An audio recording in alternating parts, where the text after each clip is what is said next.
Day 26. Finds us in, I can't remember because we thought we were at another falls in another state. Thought we were in Sioux Falls.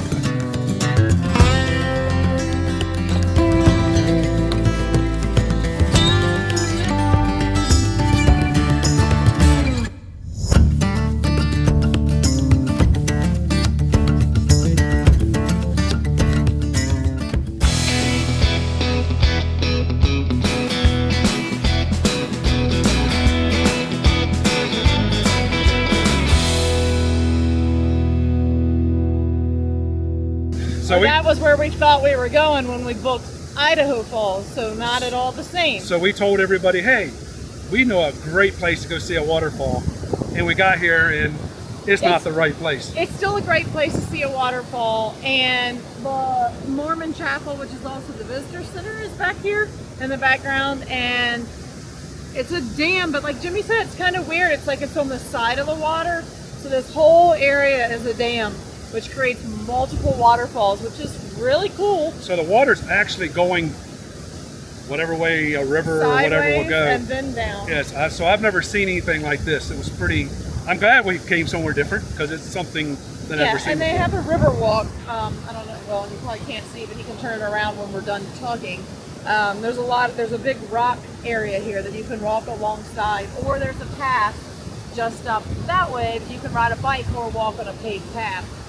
So it's a really pretty area. The weather's great today. It's cool, there's a nice breeze going, so looking forward to checking a little more of it out. So we're going to walk down the path a little bit, see if we can find something down there, and if we find something, we'll come back on here again and show you guys, because it is a pretty cool little place right here. Now just spin that camera around so they can see what you're looking at.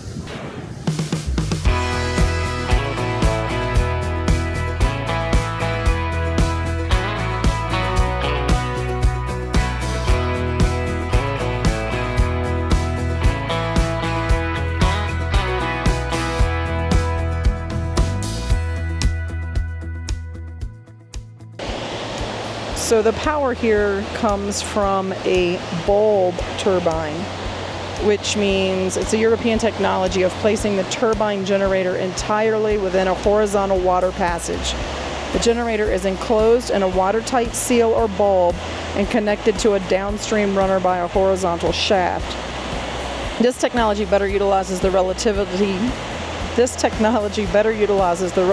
low water height in the stretch of the Snake River around Idaho Falls.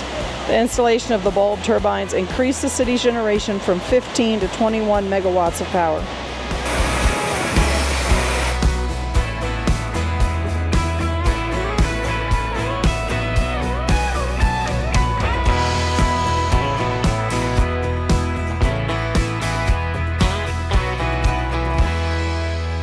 So today is the end of day 26. Which means tomorrow we leave Snake River RV Park in Idaho Falls, Idaho. And we finally start heading up to one of our campouts. And one of the places that most of the people on the crawl have been waiting for. That's a true statement. I'm not going to tell you where it is yet. You have to wait till tomorrow to see that video. If you've been following along, then you know where we're headed because you know where one of our campouts is. So today we're at Snake River RV Park. And we got to go out and about today and look at the falls. We went to Idaho Falls. We went into town. And as you see in the video that we had earlier, when we were talking, we didn't know what falls we were at. Because we had been to Sioux Falls previously in South Dakota. You sure it's South Dakota this time? I am. I looked it up.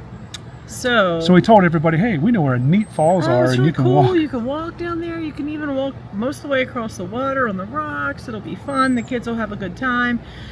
And then we got down there, and they did have a really nice river walk, but not the same place. So after that, after we did our walk around there, some of the crawlers came back and made dinner, and us and the Angelos went out to dinner to Longhorns.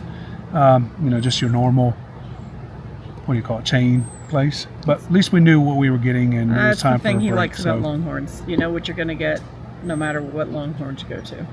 So we were here for 2 days. These 2 days really... 2 nights. 2 nights. These 2 nights really been kind of just getting geared up, ready for the camp out.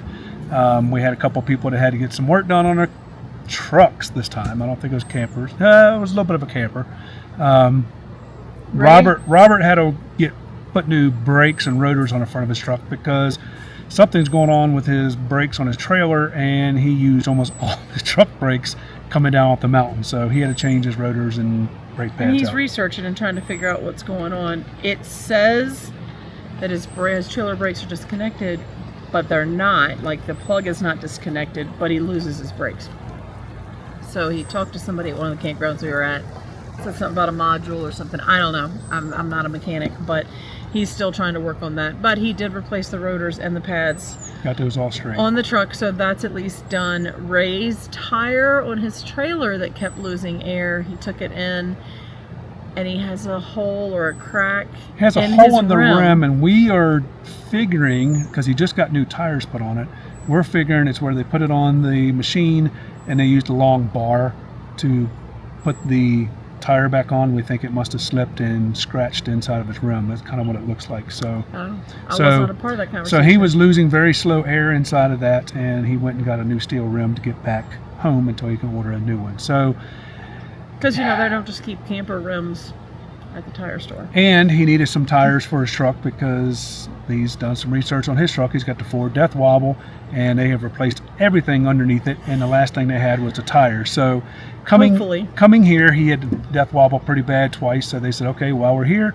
we'll get tires. So these last 2 days basically have been more of repairs and getting things straight and relaxing. I mean, we went to the falls, we went to the pool, and we got laundry done. Oh yeah, that's. But it's kind of been a clean up, catch up kind of stay here. But tomorrow we arrive somewhere that we're gonna do lots of fun stuff. I don't know if we're gonna do it tomorrow, but at least we have the long drive tomorrow. We're going to the place, so we're gonna do the fun stuff. But we do have a stop on the way there to check out some waterfalls. So hopefully we can get all the campers in there. That's the big key. Somebody recommended it, someone here, and they said that there's plenty of parking, so we should be able to pull all the RVs off there and get. But lots they don't of realize how long we are. But so. We'll see, and yet you never know how busy a place like that's going to be. So we're going to try to stop there on the way. We'll see what happens. Wish us luck that we can get in there. If we get in there, we'll get you some footage. Yep. And if not, then we'll get you footage of the way up there. So we did find out today, when we do get to Glacier, that the road to the sun has officially opened 4 days ago. Cross your fingers, they don't get any more snow, there's no more avalanches or anything like that. So I mean, we still have a couple of weeks before that, so hopefully. We have been famous lately of bad weather. So there may be a blizzard on our way up there. Let's hope not, because we want to see Glacier. Everybody's made the trip out, so. But we'll see what tomorrow brings. One day at a time. All right, we're going to get inside and get packed up so that in the morning we can get up. Coffee at 7, call out at 8. Coffee tomorrow at 7, load up, wheels up, 8 o'clock, and we head out. So we'll see you guys in the morning.